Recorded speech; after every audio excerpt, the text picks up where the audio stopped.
Large-scale natural hazards over the last 50 years have affected the Philippines, resulting in many lives lost and great economic impact.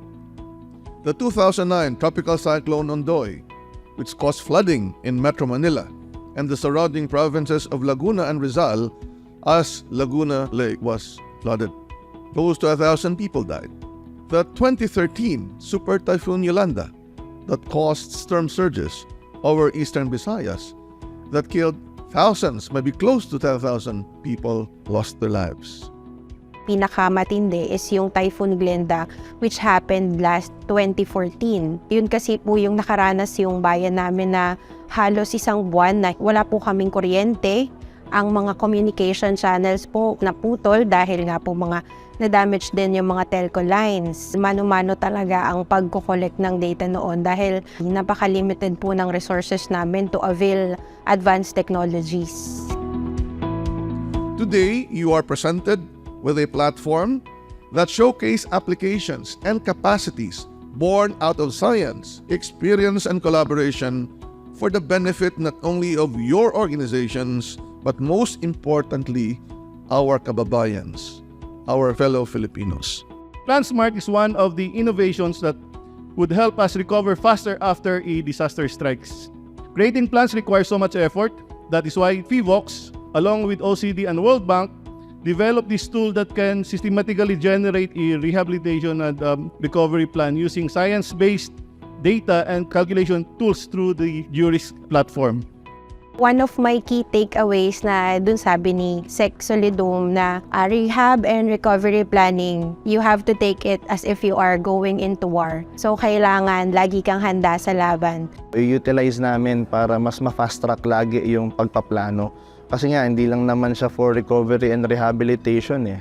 With PlanSmart, meron tayong mga baseline data na pwedeng pagbasihan para makapagplano kasi nakikita po natin yung mga exposure and vulnerabilities ng ating buong lungsod doon sa PlanSmart na mas makakapaggawa tayo ng mas applicable and mas quality na plano para sa mga disaster response. Siyempre nakakatulong po yung accurate po na data dahil ito po yung mas magiging baseline po namin para mas makatulong po kami dun sa tamang tao, tamang lugar na dapat namin puntahan. Ito pong PlanSmart po, makakatulong po siya sa alitagtag RHU dahil ito po ay mas magiging effective po dahil yung sa mga population po natin, sa mga high risk po na mga senior, mga matatanda po, at saka may mga communicable diseases po. On behalf of the Office of Civil Defense, I take this opportunity to assure you all that this strengthening of our DRRM system and our quest for resilience will continue.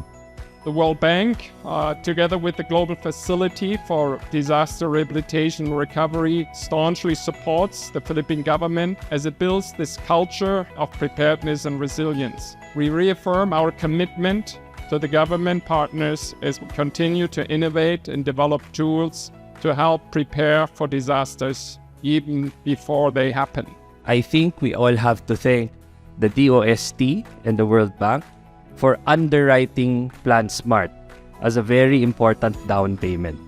It is now our responsibility to pay for the balance by learning to utilize it for the good of the country and its future. So our profuse thanks to the DOST, the OCD, the DILG, and the World Bank for welcoming a private sector partner into the PlanSmart Ready to Rebuild training for local governments.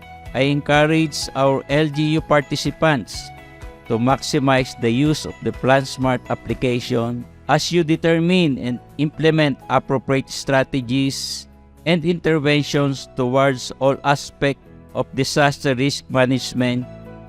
Let us seize this moment, this opportunity to transform how we view and manage risks.